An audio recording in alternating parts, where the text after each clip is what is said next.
जय हिंद साथियों, स्वागत है आप सभी का हमारे YouTube चैनल ज्ञान आरबीएल में। साथियों, आपको पता है कि आपके पेट के एग्ज़ाम लगे हुए हैं, ठीक है। उसके लिए हम पेट का संपूर्ण कोर्स लेकर के आ रहे हैं आप लोगों के लिए। और हम दोस्तों इस समय क्या पढ़ रहे हैं, जियोग्राफी।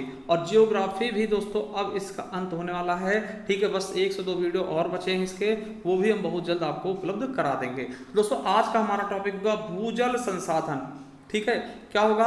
भूजल संसाधन। दोस्तों इसके बारे में देखेंगे। और आपको बता दें, अगर पहली बार आप जुड़े हैं तो आपके लिए बहुत ही अच्छा मौका है। हमने फ्री ऑफ कॉस्ट दोस्तों आप लोगों के लिए पूरा कोर्स कंप्लीट कराया है। आपको डिस्क्रिप्शन में लिंक मिल जाएगा या सीधा आप हमारे प्ले लिस्ट पे जाएंगे। तो साथियों जैसे ही आप प्ले लिस्ट पे जाएंगे आपको ये प्ले लिस्ट दिखेगा, ठीक है। देखिए एक दिखेगा करंट अफेयर से संबंधित, ठीक। इसको करंट अफेयर पूरा कर लीजिएगा। उसके बाद साथियों एक दिखेगा ये, ठीक है, यूपी ट्रिपल एस सी पेट 2022 क्लासेस संपूर्ण कोर्स। दोस्तों यहाँ पे जाकर के आप संपूर्ण कोर्स कर सकते हैं पेट के लिए, बहुत ही अच्छे से आपको समझ में आएगा। चलिए साथियों शुरू करते हैं आज के इस टॉपिक को। चलिए अब देखते हैं दोस्तों भूजल संसाधन मतलब कि साथियों हम जल के बारे में देखेंगे, जो भूमिगत जल है उसके बारे में देखेंगे, हर एक चीज के बारे में दोस्तों बहुत ही अच्छे तरीके से देखेंगे। सबसे पहले दोस्तों हम देखते हैं जल से संबंधित चीजें हैं। तो देखिए पहला चीज आपको याद रखना है कि विश्व जल दिवस कब मनाते हैं। तो आपको पता होगा 22 मार्च को साथियों हम क्या मनाते हैं, विश्व जल दिवस। क्या मनाते हैं? विश्व जल दिवस। और दोस्तों इस चीज को याद रखना है कि इस बार की थीम क्या है दोस्तों, थीम 2022 यानी विश्व जल दिवस की 2022 की थीम क्या है, तो भूजल अदृश्य को दृश्यमान बनाना। क्या? भूजल अदृश्य को दृश्यमान बनाना, ये इसका क्या है 2022 का विश्व जल दिवस का थीम है, ठीक है। चलिए अब मैं आपको बता दूं साथियों कि जल एक चक्रीय संसाधन है। चक्रीय मतलब दोस्तों ये चलता रहता है, ठीक है। इधर से आप, ठीक है, वो चीज जैसे कि वर्षा पहले क्या होगा, पानी जो होगा भाप के रूप में उड़ेगा, आसमान पे जाएगा, आकाश में जाएगा, वायुमंडल में जाएगा, और फिर वायुमंडल उसको बरसात होगी, फिर से जमीन पे आ जाएगा, ठीक है, जो पृथ्वी पर दोस्तों प्रचुर मात्रा में उपलब्ध है, ठीक है। चलिए अब देखिए एक चीज आप थोड़ा दिमाग लगाइएगा। देखिए भारत के पास ना संपूर्ण विश्व का कितने % क्या है।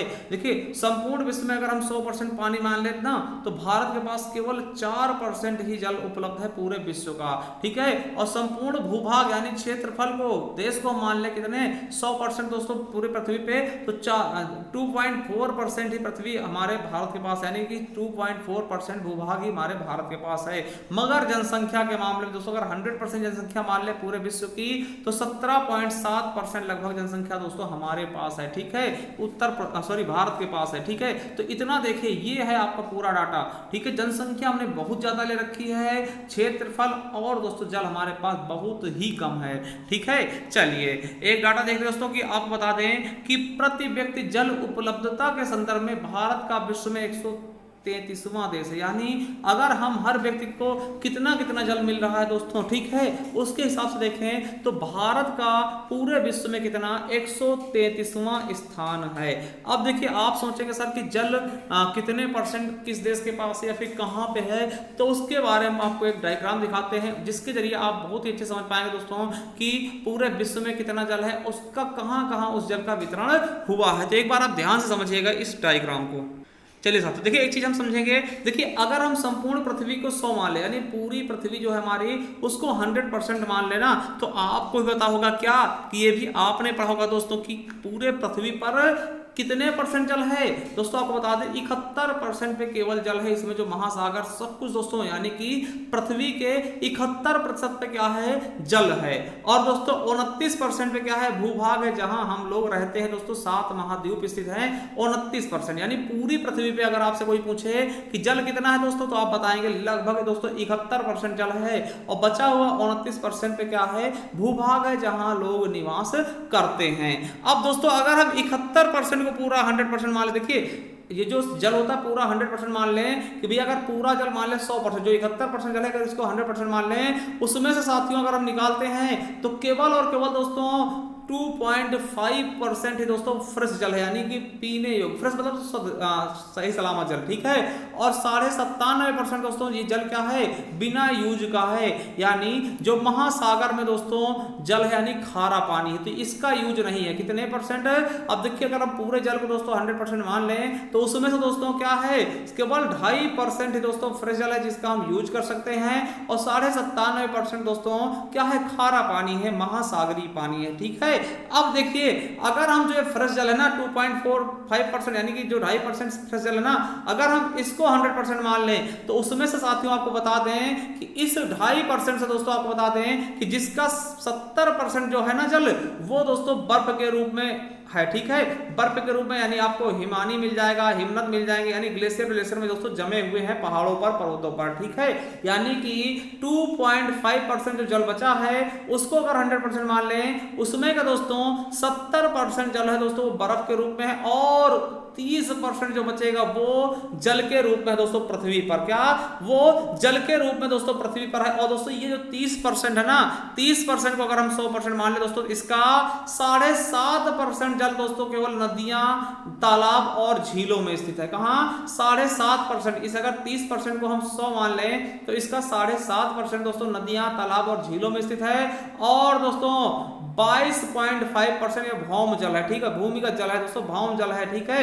या फिर दोस्तों ये चीज समझ सकते हैं, पूरा का पूरा अगर समझ ले दोस्तों तो ये पृथ्वी पर पाया जाता है कितना, 30% जल। अगर दोस्तों 30% जल पूरे पृथ्वी पर है तो 30% जल का अगर 100% मान लो दोस्तों, जिसमें से भारत के पास केवल और केवल दोस्तों विश्व का 4% जल है। क्या, भारत के पास केवल और केवल दोस्तों विश्व का 4% जल है, और 96% जल दोस्तों पूरे विश्व के पास है।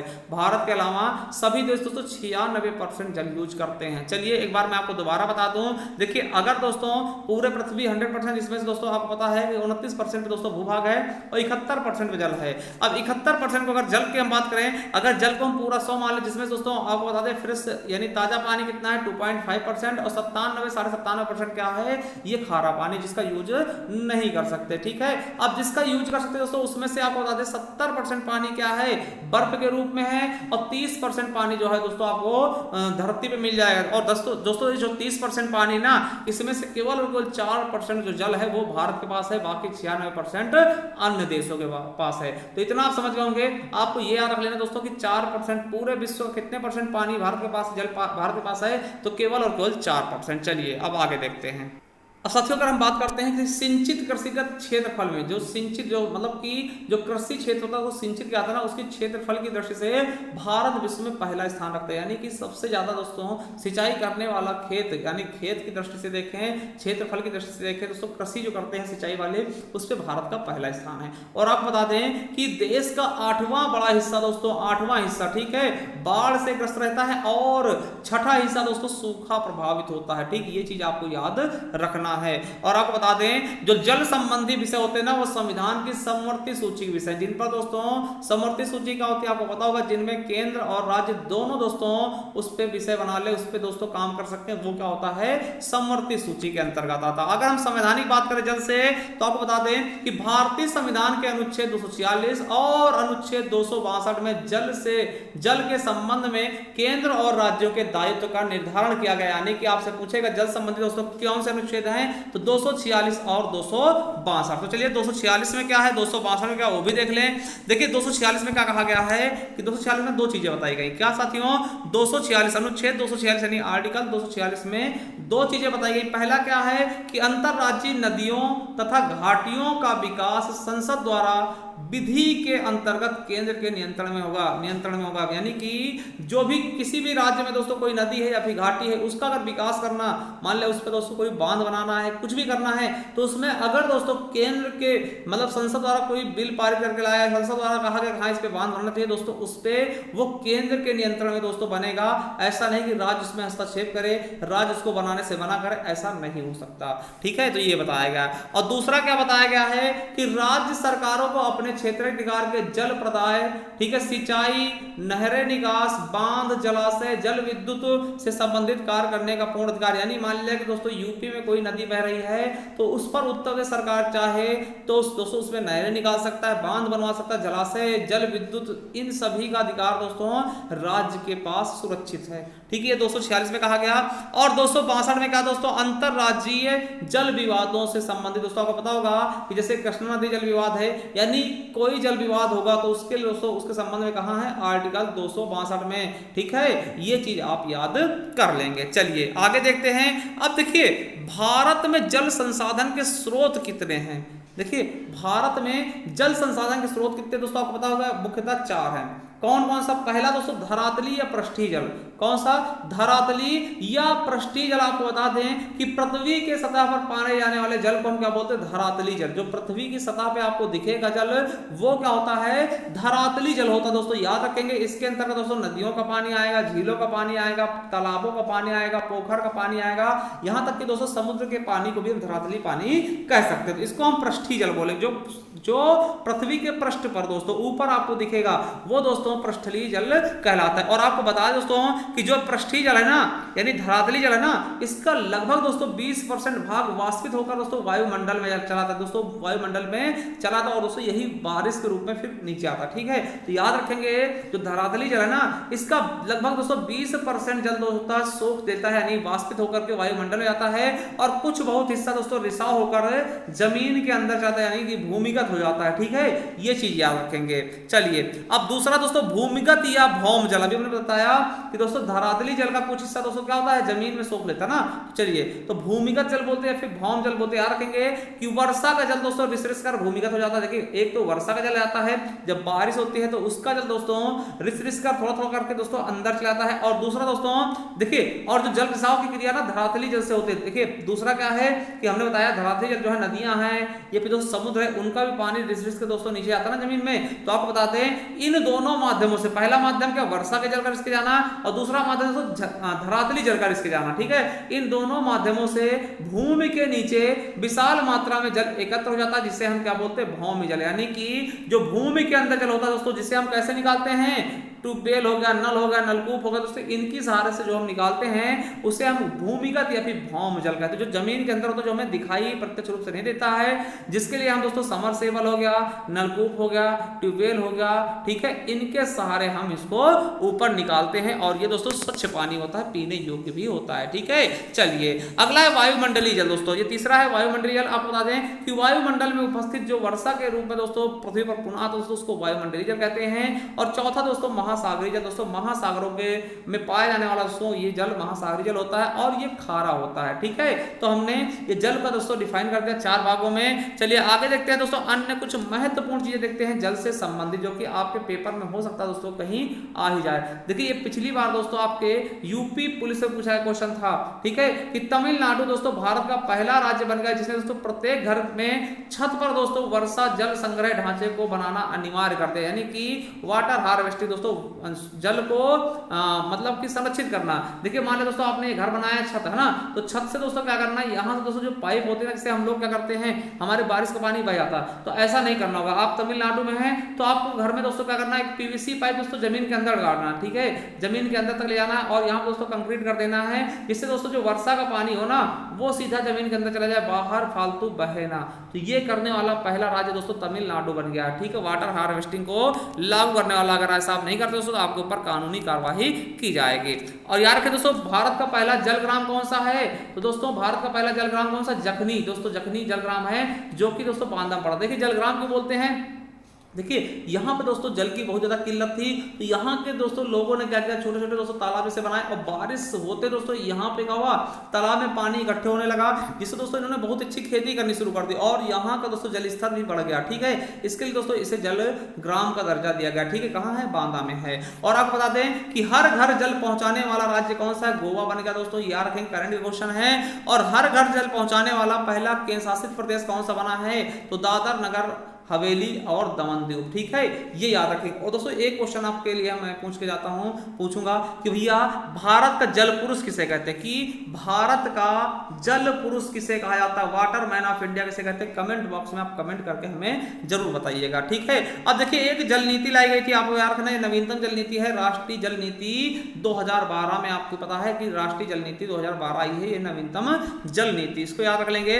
चलिए कुछ सिंचाई संबंधी देखते हैं। देखिए जो भारत में सिंचाई है ना, कृषि में सिंचाई है दोस्तों, लगभग 45% हिस्से पे जो सिंचाई होती है कृषि के, वो नलकूप और कुएं के जरिए होती है। किसके? नलकूप और कुएं के जरिए होती है। दोस्तों आपसे पूछेगा कि नलकूप से दोस्तों सर्वाधिक सिंचाई कहां होती है, किस राज्य में, तो आप बताएंगे उत्तर प्रदेश में, ठीक है। चलिए अगला दोस्तों, 26% दोस्तों सिंचाई नहरों से होती है, ठीक है, और 6% सिंचाई दोस्तों तालाब या पोखर से होती है। दोस्तों आपको बता दें कि तालाब से सर्वाधिक सिंचाई करने वाला राज्य कौन से है, तो आंध्र प्रदेश और तमिलनाडु। दोस्तों ये क्या करते हैं, तालाब से सिंचाई करते हैं। किससे दोस्तों? तालाबों से, पोखरों से इनका सिंचाई होता है। अब देखिए सर्वाधिक सिंचित राज्य दोस्तों, जहां पे सींचा जाता है दोस्तों, खेत है ना, दोस्तों सबसे सिंचित राज्य कौन सा है, क्षेत्रफल की दृष्टि से दोस्तों अपना उत्तर प्रदेश है, और प्रतिशत के आधार पर दोस्तों पंजाब हो जाएगा। और सर्वाधिक असिंचित राज्य कौन सा दोस्तों, महाराष्ट्र। आपको पता है यहाँ पे दोस्तों सिंचित की कमी, मतलब सींचने की कमी है दोस्तों, ठीक है। तो ये चीजें आपको बिल्कुल अच्छे से याद रखना है। और एक चीज आपको याद रख लेना है कि भारत में कुल कृषि योग्य भूमि के 46% दोस्तों सिंचाई की सुविधा उपलब्ध नहीं दोस्तों, यानी कि ये साफ साफ आपको पता होगा, जब सिंचाई की सुविधाएं उपलब्ध नहीं, इसका मतलब क्या हुआ, ये वर्षा ऋतु पे आधारित होते हैं। मतलब अगर बरसात होगी तो खेती हो जाएगी, नहीं तो नहीं दोस्तों। 54% दोस्तों क्या है, आपके सिंचाई की सुविधाएं उपलब्ध हैं, ठीक है। तो ये चीजें आपको बिल्कुल अच्छे से याद रखना है। चलिए दोस्तों अब देखिए आपको बताते हैं कि अगर साथियों, ठीक है, अगर साथियों आपको पीडीएफ चाहिए दोस्तों, हमारा टेलीग्राम चैनल ज्ञान आरबीएल ऑफिशियल, क्या नाम है, GYAN ज्ञान और RBL ऑफिशियल लगा दीजिएगा दोस्तों, यहाँ ज्वाइन कर लीजिए। यहाँ हमने पीडीएफ डाल दी हैं, तो आपको पीडीएफ भी मिल जाएंगी। और अगर पहली बार जुड़े हैं तो आप जाइए हमारे डिस्क्रिप्शन में, वहाँ लिंक मिल जाएगा सीधा प्ले लिस्ट। अगर आप सीधा प्ले लिस्ट पे जाते हैं दोस्तों, तो आपको देखिए ये प्ले लिस्ट दिखेगा, UPSSC पेट 2022 क्लासेस संपूर्ण कोर्स। तो यहाँ पे जाएंगे और इसको अगर आप पढ़ लेंगे दोस्तों, आपका पेट का पेपर दोस्तों, आप उसमें बहुत कुछ अच्छा कर पाएंगे। चलिए दोस्तों थैंक यू, मिलते हैं नेक्स्ट वीडियो, तक ले जय हिंद, जय भारत, वंदे मातरम, thank you, love you all.